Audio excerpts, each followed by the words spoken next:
All right, good afternoon, everyone. I want to thank you all for attending this GHUCCTS KL2 Visiting Scholar Seminar. The KL2 Visiting Scholar Program is a collaboration between the Georgetown-Howard Universities Center for Clinical and Translational Sciences, or GHUCCTS, and the Virginia Commonwealth University. I'm Kate Michelle. I'm an assistant professor in the School of Medicine at Georgetown University, and I'm a GHUCCTS KL2 Scholar. I'm here with my fellow KL2 scholar, Dr. Annie Kruger, who is an assistant professor in the Department of Gastroenterology at Georgetown. We're very pleased to welcome our keynote speaker and fellow KL2, Dr. Elizabeth Wolfe. Dr. Wolfe will be giving us a glimpse into her research with her talk entitled Barriers to Attendance of Prenatal and Well Child Visits. Just as a brief introduction, Dr. Wolfe received her MD and her MPH from the University of Washington. She completed her residency in pediatrics at the University of Colorado. During this time, her research focused on factors that influence childhood vaccine uptake, including the impact or lack thereof that an ongoing pertussis epidemic can have on childhood vaccination rates. Now, as an assistant professor at VCU, her research has expanded to encompass delivery of pediatric preventative services, which she'll speak with us about today. And just a few notes before we begin. We will hold any questions that you may have for Dr. Wolfe until the end of her talk, when Dr. Kruger and I will moderate the Q&A session. So please use the Q&A tab on Zoom to ask questions, and Dr. Kruger and I will be compiling the questions for Dr. Wolfe at the end of her talk. So please join me in welcoming Dr. Elizabeth Wolfe to our GHUCCTS seminar series. All right, hello everybody. Thanks very much for having me. Today, I wanted to say that, I'm getting support obviously through this KL2 program, and I also have a small grant from the Children's Hospital of Richmond to support this work. I have no financial conflicts of interest to declare. So just to give you a little bit of background, prenatal care attendance is associated with many improved neonatal outcomes, including decreased prematurity, decreased low birth weight, and decreased mortality. And we know that well child care also has many benefits, including decreased emergency department utilization and decreased hospitalizations. And this is specifically for what we call ambulatory sensitive conditions. So those conditions that might be ameliorated by control in the outpatient setting, such as asthma, pneumonia, or failure to thrive. I don't want you to focus on every single detail of this slide, but this is laid out by the American Academy of Pediatrics. And for each well child visit, which is listed across on the x-axis on the first row, you can see that we do a number of different activities, including monitoring of growth and development, vaccinations, and other screenings. This is just a blow-up of some of the earlier well child visits and what are the type of things that we do at these. So you can see that in early childhood, there are a number of well child visits that include vaccinations, and those are highlighted in pink. And this is according to the CDC and ACIP vaccination schedule. There are some other visits in early childhood where there are no routine vaccinations given, with the exception of the annual flu shot, where we do other things. For example, monitoring of growth, like I mentioned, and this is particularly important in picking up cases of what we call failure to thrive, when a child is not gaining weight appropriately. We also monitor their development, including speech, gross motor and fine motor, as well as their social development. And when we pick up these delays, we can refer the child to appropriate services. For example, for a child who exhibits speech delay, that child might actually have the etiology of hearing loss. And by testing for this, we can fit them with a hearing aid and potentially improve their hearing and speech. We also provide anticipatory guidance at these visits, so telling parents what to expect. We can screen for certain diseases like lead poisoning or tuberculosis. We can look out for signs for child abuse and neglect, such as atypical bruising.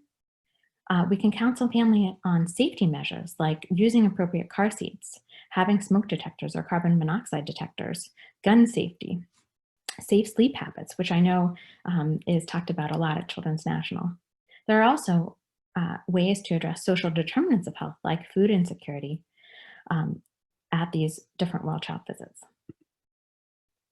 But despite these well-established benefits, many mothers and children continue to miss these preventive visits. We know that between 5 and 12% of mothers in the US continue to either have no prenatal care whatsoever or late prenatal care initiation, and that's defined as in the last trimester, the third trimester. It's really quite low in terms of adequate prenatal care. And we know that children miss between a third and a half of all their recommended well child visits. This is some of our prior work. So we found that amongst all of the young children coming to attend well child visits, it's those at the 15-month and the 18-month mark, as well as the 4-year mark, that tend to miss the most visits. And of course, there are differences by insurance type. You see that the uninsured are most likely to miss visits, with the exception of the 4-year visit. Probably this is because of enrollment in early Head Start. And then when we look at racial disparities, you can see that, again, most children are missing the 15 and 18-month and 4-year visit.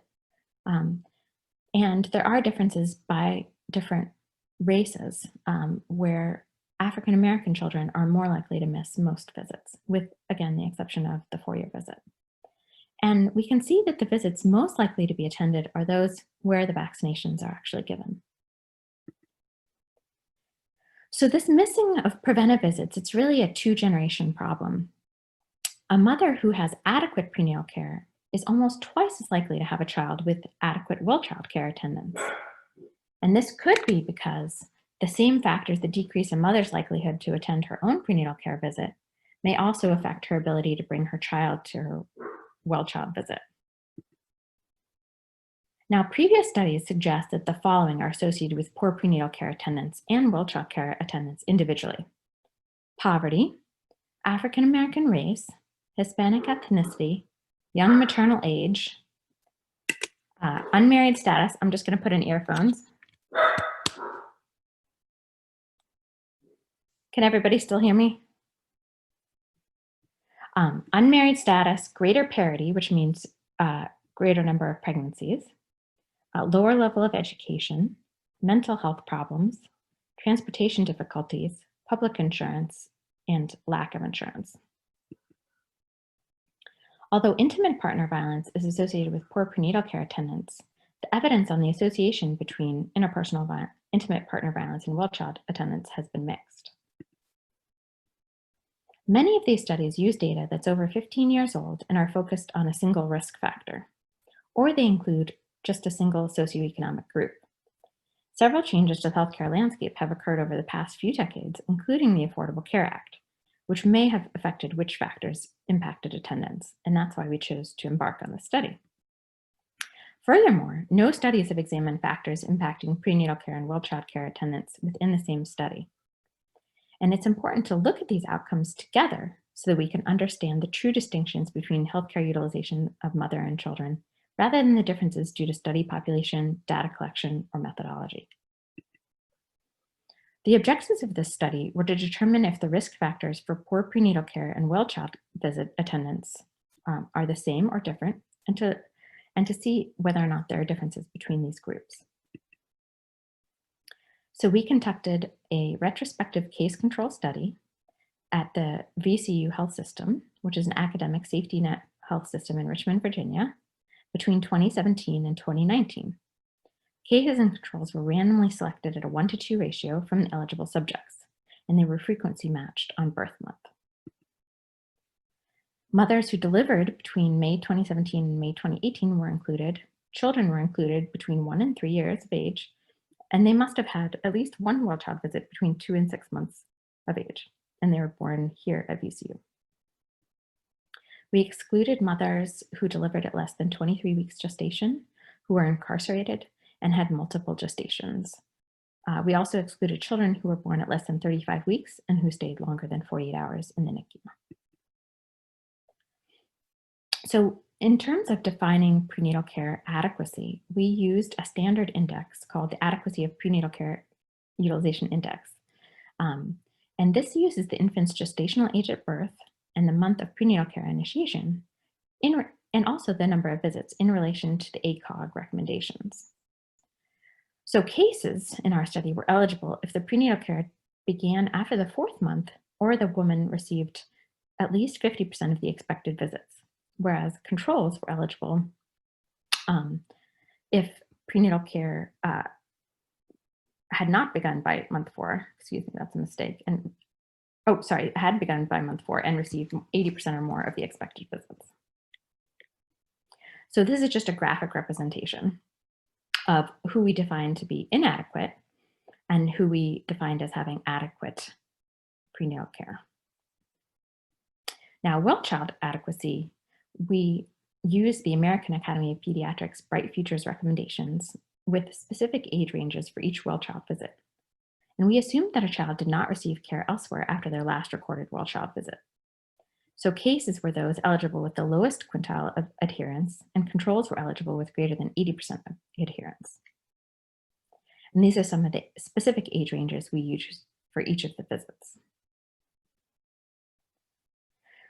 To collect the exposures for our study, we conducted a manual chart review from obstetrics and social work notes. We also collected some data electronically. With regards to alcohol or substance abuse, we included alcohol, marijuana, cocaine, methamphetamine, heroin, and other opioids. And for mental health issues, we included depression, including postpartum depression, anxiety, bipolar disorder, schizophrenia, and other schizoaffective disorders. And either past or current association with each variable was included. So when we look at the results of our study, we found that insurance plays a major role.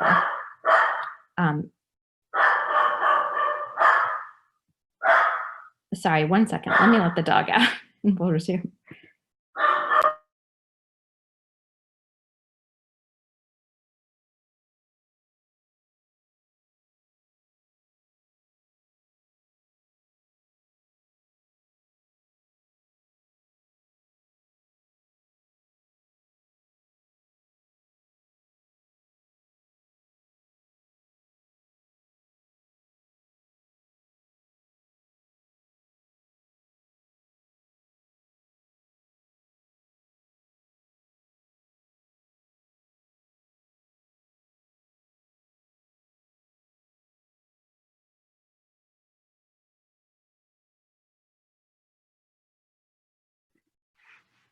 Okay, sorry about that. So when we looked at our findings, we found that insurance played a major role. We can see that publicly insured women were about 3 times more likely to miss visits, and uninsured women were about 3 times more likely to miss visits. And when we look at children, we see that publicly insured children were about 3 times more likely to miss visits, and uninsured children were 8 times more likely to miss visits. These are some of the other factors that we found were important. So for prenatal care attendants, we found that intimate partner violence and the number of living children seemed to play a role in missed visits. And for well-child attendants, transportation difficulties, younger maternal age at delivery, and gravidity seemed to also play a role. So we found that in this cohort, 7% of mothers who were cases and 6% overall were uninsured. And 8% of children who were cases and 4% overall were uninsured. Uninsured women, again, were 3 times as likely to have poor attendance, and uninsured children were almost 8 times as likely to have poor attendance. There have been many changes to public insurance for pregnant women over the last century. So the high infant mortality rate in the late 20th century prompted the US to expand Medicaid for pregnant women to improve access to prenatal care.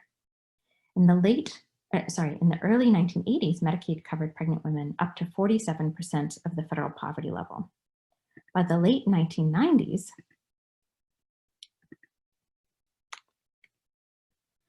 this was increased to 133% of the federal poverty level. And just to give you a sense of what the current federal poverty level is, it's about $26,000 for a family of 4. Now, many states have continued to expand eligibility beyond these levels for pregnant women. The major changes for children during this period was the creation of the Children's Health Insurance Program in 1997. This provides federal funding to cover children whose families who have incomes too high to qualify for Medicaid, so up to 200% of the federal poverty level, but who can't afford private coverage. However, despite these changes over the past 40 years, many pregnant women and children remain uninsured. This is a graphic description of how insurance has improved over the last 50 or so years. You can see that in 1987, coverage was added for pregnant women and infants living in poor families. In 1997, CHIP was created, as we spoke about. And in 2013, of course, the Affordable Care Act expanded Medicaid to anyone earning 138% of poverty level. Now, for Virginia, we didn't expand Medicaid until 2019. You can see that over time, these changes have helped in terms of decreasing the number of adults and children who are uninsured, but we still have a problem with lack of insurance. About 12% of adults are uninsured and 5% of children are uninsured as of 2016. You can see relative to the overall numbers, the proportion of children who have either government or Medicaid insurance has increased over time. But this does vary by state. So for example, in Virginia, we see that 31 to 40% of children have public insurance, whereas in a state like Louisiana, it's much higher. What the lack of insurance does is it tends to make patients prioritize emergency care visits over preventive visits. And this pattern really has implications for all patients, but especially for pregnant women and children who need to attend preventive visits with greater regularity. Immigration status also plays a role in terms of insurance. And this is because many of the uninsured patients in the US are actually recent immigrants. Several states, including Virginia, maintain a 5-year waiting period for Medicaid after moving to the US, with the exception of emergency services. Now, there are certain pregnant women and children who lawfully reside in the US, including asylees, refugees, and green card holders, who are eligible to have the 5-year waiting period waived. There are some recent changes to the so-called public charge rule that may make immigrants even less likely to seek public insurance. So for anyone who doesn't know what the public charge rule is, this is what the rule states. It says that an alien seeking admission to the United States or seeking to adjust status to that of a lawful permanent resident, such as obtaining a green card, is inadmissible if the alien at the time of application for admission or adjustment of status is likely at any time to become a public charge. Now, what does this mean? It means that public charge is receiving one or more public benefits for more than 12 months within any 36-month period. There, again, are certain populations excluded, such as refugees, asylees, and certain self-petitioners under the Violence Against Women Act. And there are certain services that are also exempt. For example, women, infants, and children, CHIP, Emergency Medical Services, Head Start, and the SNAP program, the food stamp program. However, it's very difficult to explain to families what the exceptions are to this rule. And we've seen here in our general pediatric practice, many families avoiding some of these services for fear of not being able to get residency. There's also this problem of insurance churn. And what churn means is coming on and off of insurance. And this is because there are major differences in eligibility requirements between non-pregnant adults and pregnant women. Single childless adults were not eligible for Medicaid, whereas pregnant women were eligible up to 133% of the federal poverty level. Prior to the expansion of Medicaid in Virginia in 2019, this period in which we studied, recent addition of the FAMIS program had further expanded eligibility to 200% of the federal poverty level. So Medicaid eligibility is actually much more restrictive for parents than for pregnant women, particularly in those states that have not expanded Medicaid. You can see here in the blue bar are the levels for pregnant women, whereas in the orange, those are for non-pregnant adults of parents. This problem of insurance churn is really very important in terms of pregnant women because many women do not realize they're pregnant until 6 weeks of gestation. And then it can take a month or more for Medicaid enrollment to occur. And as many of you know who take care of publicly insured patients, it's difficult for them to stay enrolled because of the cumbersome renewal processes and periodic eligibility checks. So to come back to this question, we found this difference in publicly insured women and children and uninsured women and children.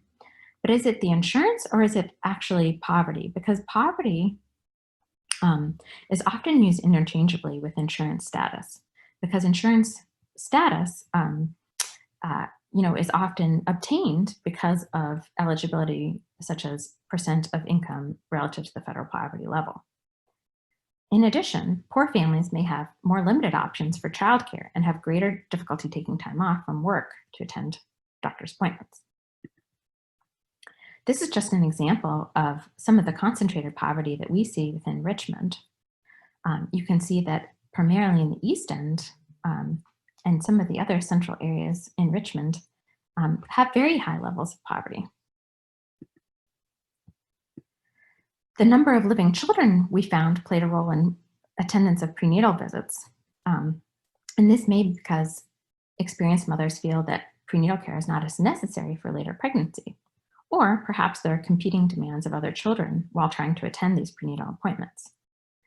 Interestingly, higher number of pregnancies was not associated with poor prenatal care, perhaps because women with multiple spontaneous abortions or stillbirths are considered high risk and typically seen with greater regularity by their obstetrician.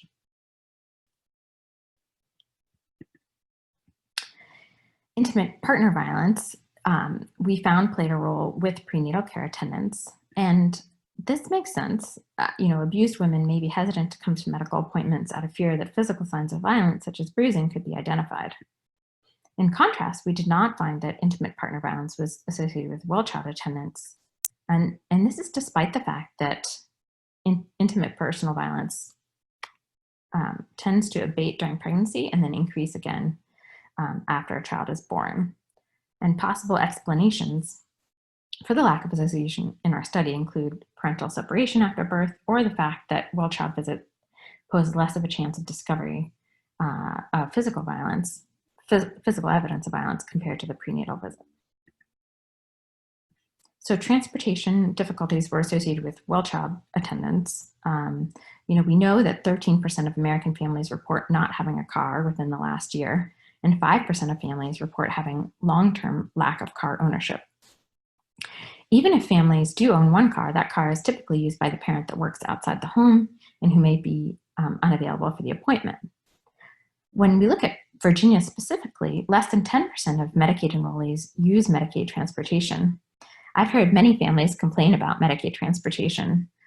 One problem is that the reliability is very low. Sometimes they just don't show up. Secondly, it can take 5 days in advance to reserve these Medicaid vans. And some just don't like riding with other sick families, particularly those who have vulnerable children with chronic illnesses. There are also problems with public transportation because families may feel fear of waiting at bus stations because of neighborhood violence, and that's certainly true in some of the neighborhoods in Richmond. So some of the limitations for our study, I would say the major one is that we relied on the OBGYN and social work documentation because it was a retrospective study. We may have missed positives on these characteristics if the subject was not asked about them by one of these providers. Women with poor prenatal care are more likely to have social work consults and be queried about certain aspects of their lives. Now, this may have biased our results towards finding a statistically significant difference between these characteristics and attendance. However, despite this potential bias, we did not find any association between many of these manually recorded characteristics, such as substance abuse, homelessness, mental illness, and poor attendance. So in conclusion, health insurance supports access to medical care. It shields families from unaffordable medical costs and promotes healthy pregnancies and children. Strategies to improve insurance coverage could include expansion of eligibility requirements for non-pregnant adults to reduce churn before and after pregnancy, continuation of coverage for longer periods of postpartum, which I know is something we're working on in Virginia, waiver of the 5-year waiting period for immigrants, and streamlining of enrollment and renewal processes, some of which has been helped by the ACA. So despite decades of advocacy resulting in improved Medicaid eligibility, lack of insurance for women and children remains a significant problem in the US, with direct health consequences. And I wanted to say thank you to all of my research mentors and the research team that helped me with this project, as well as the CCTR. And I'm happy to take any questions. Thank you so much, Dr. Wolf, for that excellent presentation. We certainly learned a lot about what associates with poor prenatal care visits, and also a little bit about what happens in Richmond. So thank you for sharing the extensive data that you collected in Richmond with us. I'd like to open the floor to any questions that our audience may have. I don't know if everyone is able to put in questions in the Q&A session or in the chat. You can feel free to add to either one. We had one note earlier from Dr. Burak, who said that, that states had been expanding Medicaid for kids well before CHIP was established, but CHIP helped to accelerate that. Do you think that that has any bearing on sort of the improvements in care over time? I know you mentioned CHIP does, but just the fact that it's been going on for a while.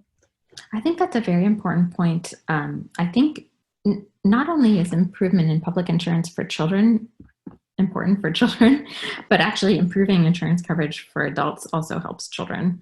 We know from other studies that when a parent's mental health or chronic health problem or even acute health problem is addressed, the children actually benefit.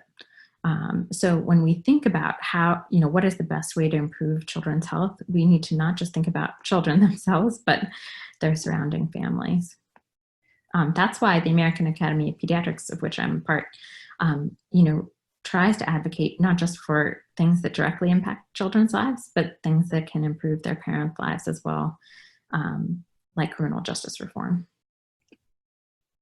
Oh, and there's a question, what is the Kotelchuk Index? Yes. So sorry, so the Kotelchuk Index is the same thing as the APCNU, which I mentioned before. So it takes into account the month of initiation of the prenatal visit and how many visits were attended relative to the American College of Obstetrics and Gynecology recommendations.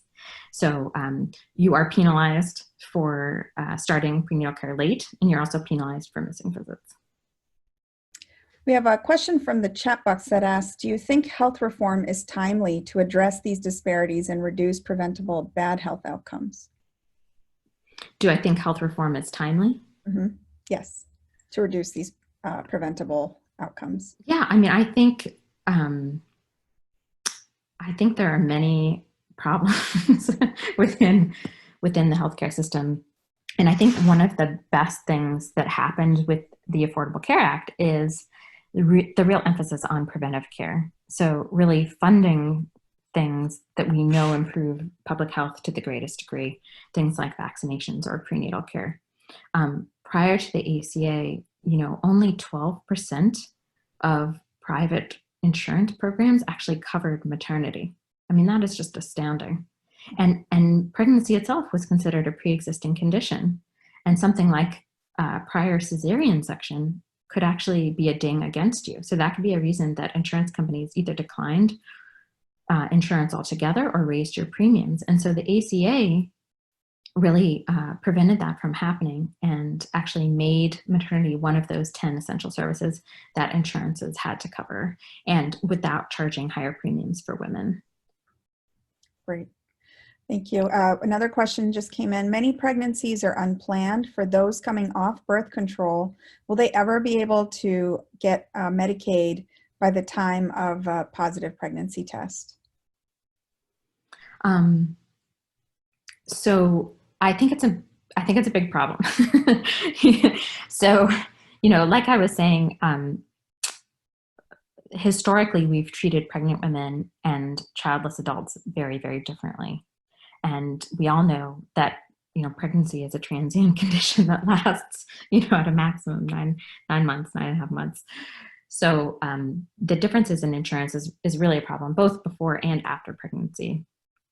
And so, some of these fixes have made that churn less. So by by improving eligibility requirements for non-pregnant women, there's going to be less of that churn, less of that coming on and off public insurance. So I think that will help. Has it fixed it entirely? No, it is not. And that's why I think you are seeing some late prenatal care initiation. I think some of the reforms in Virginia I know about are improving postpartum coverage, because we know that women not only need services like birth control postpartum, but they also need mental health services because the rates of depression are so high. Great. I have a question here that says, what impact did you see for lack of trust in medical care? In DC, there's a need for providers and patient community who look like them. Did you look at a distance from care to the patient as a factor? So we are doing a second part of the study, which I haven't mentioned, and it's essentially going to be looking at hotspots of missed care. And there were some issues around distance, so I think it's a very important point. I don't know how it is in the DC area, but where we are in Central Virginia, we're actually a catchment area for many of the areas south of us, including areas close to the North Carolina border. They have to drive sometimes an hour and a half just to get to us because there's no providers in their area that will accept public insurance. Or they might have a high-risk condition that isn't able to be managed by a local provider. So I think distance does play a role. I think you're absolutely correct. In terms of trust and providers who look like them, it's a big problem. It's a big problem with pediatrics, but it's a big problem with physicians overall. There are pretty low rates of underrepresented minorities, both in like medicine, but also specifically academic medicine. Great. Can you restate the number of cases that you had reviewed? And one of the questioners here just also wanted to know, just to clarify, the publicly insured and uninsured cases were more likely to access prenatal care and well child care visits compared to the average, or did you compare them to the average in those instances, or to privately insured? Yes, so the control group was commercially insured for those. Yeah, so both publicly insured and uninsured women and children were more likely to miss cases. Yeah, that's why the odds ratio is higher, because it's higher. The outcome is actually missed visits. And sorry, what was the first part of the question? Oh, they just wanted to know the total number of cases that you reviewed. It's about 850 women and about 850 children. We started at 900, but had to exclude some based on factors in the chart review, like when a mom was incarcerated or when the baby stayed longer in the NICU. Okay, we have one other question. Do you have any data about how COVID affected attendance in these prenatal and well child visits? Do you have any thoughts on steps that we can take to increase attendance, particularly related to the pandemic? So our study was pre-COVID, but I do know that from other studies that people have done, it did impact negatively attendance of well child visits. I'm not sure about prenatal visits.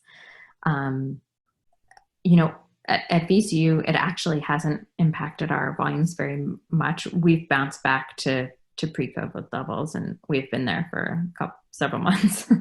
I think parents are willing to bring their kids in, particularly for those visits that contain vaccinations.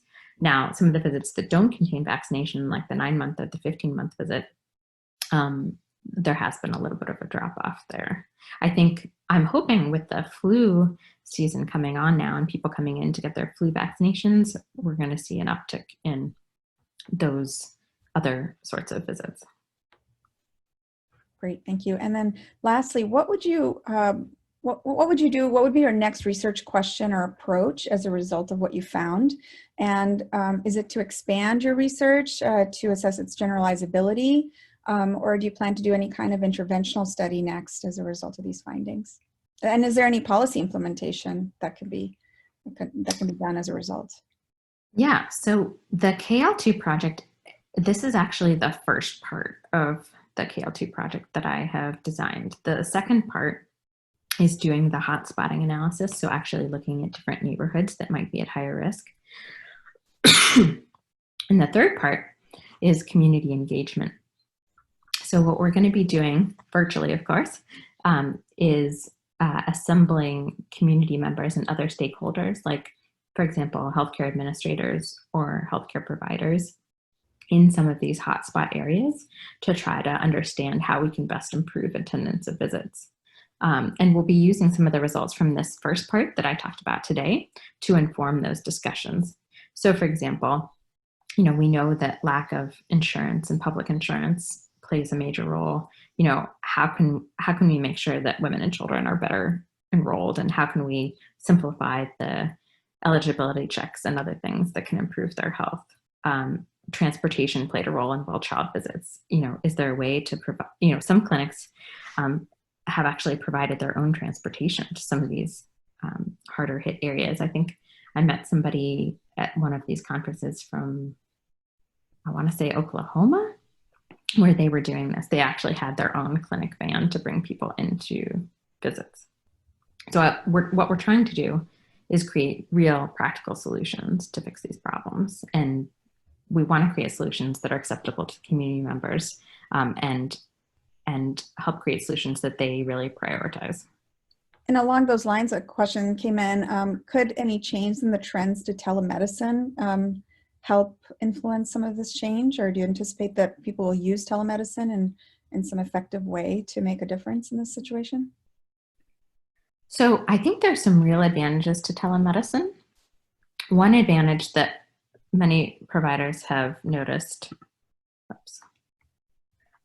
is that you're actually able to see the patient in their own environment. So for example, for a child who is failing to thrive, in pediatrics, 99 times out of 100, the reason for that is not having enough calories or social stress. So you can sometimes see, just the degree of chaos or social stress that's going on in these families' lives by doing a telehealth visit and actually seeing them in their homes. And it also solves the transportation issue. However, I will say, we here at VCU had implemented telehealth prior to COVID. But the interesting thing about COVID is, so prior to COVID, we were mostly seeing commercially insured patients who had good Wi-Fi prior to COVID. But with COVID, we're seeing a whole range, including poorer families with Wi-Fi access that's not as good. And those telehealth visits are a lot harder, I can tell you that. Mm-hmm. Some of them are done in the car. Sometimes you don't have video at all. So, how can you look at a rash, if you don't have video or even a blurry video? I mean, it's basically impossible. There are certain types of visits that I think are better adapted to telehealth. For example, like behavioral concerns or ADHD checks, any sort of psychiatric problem, I think is more easily managed by telehealth. Our child abuse specialists have also been doing telehealth to try to reach some of the underserved areas in Southwestern Virginia that don't have child abuse specialists. So I think that there are certain conditions that are well suited, but for pediatrics in general, you can't immunize a child virtually. You can't see in an ear. You can't really do a neurologic exam. There's it's not a cure-all for our problems. Right, exactly. One other question: did you examine women's sexual health history and prenatal attendance? In terms of number of partners? Yeah, I think that's probably what was implied, just history of STDs or, history of multiple partners, something like that. No, that is not one of the factors that we had looked at. Mostly we were looking at, things that had been studied in the past, but, it's not a bad idea. I think sometimes these things run together, right?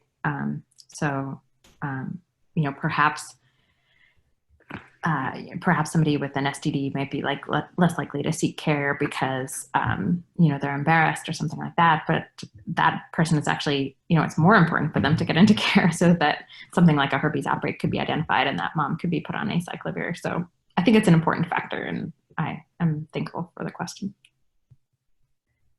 Did you look at the effects of sort of systematic racism, how it might have affected outcomes in your study? And if not, will you factor that into the next phase of your study? So I think that's one of the things that we're really hoping to address in the community engaged portion of our study. There's a group here called Engaging Richmond that's a well-established community engaged research group. And they've done a lot of work in the east end of Richmond, which tends to be the poorer part of Richmond, with many health outcomes, including asthma, mental health, the redesign of public housing. And oftentimes this issue of systemic racism does come up. I think the question asker is correct, and that certainly could be playing a role with regards to trust of medical providers. I think those are all the questions that have come through the Q&A box. I don't know if anyone else has any final thoughts or questions. Let me give it one more second.